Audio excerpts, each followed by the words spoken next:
Hi all, welcome back to Dronacharya Educational Videos. Today's topic is related to UPSC Civil Services Examinations. So ఈ video మేము several పార్ట్స్గా divide చేసాం. First part is related to UPSC exam pattern. So UPSC అంటే civil services examinations. So ఇందులో IAS, IPS, IFS ఇట్లా several పోస్టులు ఉంటాయి based on category and marks cut off.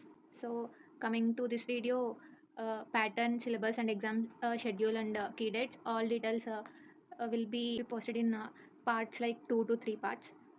So coming to UPSC exam pattern, so ఇందులో 3 stages ఉంటాయి. First one is prelims stage. So ఇవన్నీ objective అంటే multiple choice questions ఉంటాయి. So ఇందులో paper 1 is related to general studies GS. So 100 questions ఉంటాయి 200 మార్క్స్కి. And paper 2 is related to CSAT aptitude test. So ఇందులో 80 questions 200 మార్క్స్కి ఉంటాయి. క్వాలిఫైయింగ్ వచ్చేసి 33% రావాలి టు పాస్. డ్యూరేషన్ వచ్చేసి 2 hours for each paper. So negative marking ఉంటుంది 1/3 పర్ ఇన్కరెక్ట్ ఆన్సర్. ఇందులో ఇంపార్టెంట్ విషయం ఏంటంటే marks in prelims are not counted for the final ranking. So prelims అనేది జస్ట్ మెయిన్స్కి క్వాలిఫైయింగ్ కట్ ఆఫ్ అంతే. మెయిన్స్ ఫైనల్ మార్క్స్లో prelims marks ఏమీ count అవ్వవు. సో నెక్స్ట్ వచ్చేసి వన్స్ మీరు ప్రిలిమ్స్ క్వాలిఫై అయ్యాక మెయిన్స్ వస్తుంది. మెయిన్స్లో ఏంటంటే డిస్క్రిప్ట్ ఉంటుంది, మనం రాయాలన్నమాట. లిమిటెడ్ టైంలో క్వశ్చన్స్కి ఆన్సర్స్ రాయాలి. సో ఇందులో 9 పేపర్స్ ఉంటాయి, అన్ని లాంగ్వేజెస్లో ఉంటాయి. మన చాయిస్ బేస్డ్ మనం దేన్ని ఆప్ట్ చేసుకుంటే దాని రిలేటెడ్ ఉంటుంది. రీజనల్ లాంగ్వేజ్ అంటే తెలుగు, మనం తెలుగు అయితే తెలుగులో కూడా ఉంటాయి. So coming to mains 9 papers అనుకున్నాం కదా, అందులో ఒక పేపర్ వచ్చేసి Indian language as per 8th schedule. ఇది 300 మార్క్స్కి ఉంటుంది. సో ఇది జస్ట్ క్వాలిఫై అయితే సరిపోతుంది. అండ్ ఇంగ్లీష్ ఆల్సో 300 మార్క్స్కి క్వాలిఫైయింగ్ ఓన్లీ, క్వాలిఫై అయితే సరిపోతుంది. ఇంకా నెక్స్ట్ కౌంటెడ్ అని ఉన్నవన్నీ మన ఫైనల్ స్కోర్లో యాడ్ అవుతాయి. అందులో ఫస్ట్ వచ్చేసి ఎస్ఐ, అది 250 మార్క్స్కి. అందులో మనకు వచ్చిన స్కోర్ కౌంట్ అవుతుంది. Second is GS, history, geography and society.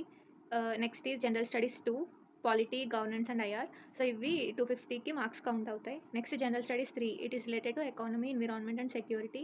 So ఇవి కూడా 250 మార్క్స్కి మనకు వచ్చిన స్కోర్ని బట్టి అది యాడ్ అవుతుంది. Next general studies 4, ethics and integrity. So ఇవి కూడా 250కి. And next 6th and 7th paper వచ్చేసి optional subject paper 1 and paper 2. So అందులో ఒక్కొక్కదానికి 250 మార్క్స్. సో టోటల్ ఇవన్నీ మనం యాడ్ చేసుకుంటే 1750 మార్క్స్కి యాడ్ అవుతుంది మెయిన్స్ పేపర్ వచ్చేసి.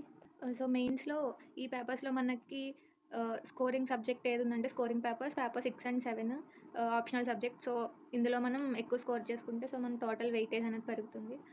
సో నెక్స్ట్ వచ్చేసి వన్స్ మెయిన్స్ కూడా మనం క్వాలిఫై అయితే బేస్డ్ ఆన్ మెరిట్ లిస్ట్ మనకి పర్సనాలిటీ టెస్ట్ ఉంటుంది, అంటే ఇంటర్వ్యూ. సో ఇంటర్వ్యూ మార్క్స్ వచ్చేసి 275 మార్క్స్కి టోటల్. మన ఫైనల్ మార్క్స్ అనేవి మన మెయిన్స్ అండ్ ఇంటర్వ్యూని కలిపి 2025 అంటే 2025 మార్క్స్కి టోటల్ చేస్తారు. సో ఇది యూపీఎస్సీ ఎగ్జామ్ ప్యాటర్న్ వచ్చేసి టోటల్. ప్రిలిమ్స్ వన్స్ క్వాలిఫై అయితే మెయిన్స్, అండ్ మెయిన్స్ క్వాలిఫై అయిన దాన్ని బట్టి ఇంటర్వ్యూ అనేది ఉంటుంది. సో పార్ట్ 1 వరకు మేమైతే ఎగ్జామ్ ప్యాటర్న్ అనేది క్లియర్గా చెప్పాం. సో మీకు ఏమైనా డౌట్స్ ఉంటే ప్లీజ్ కమెంట్. అండ్ మీకు ఇదే information if you want it as PDF please comment, మేము లింక్ అనేది యాడ్ చేస్తాం. So yeah, thanks for watching.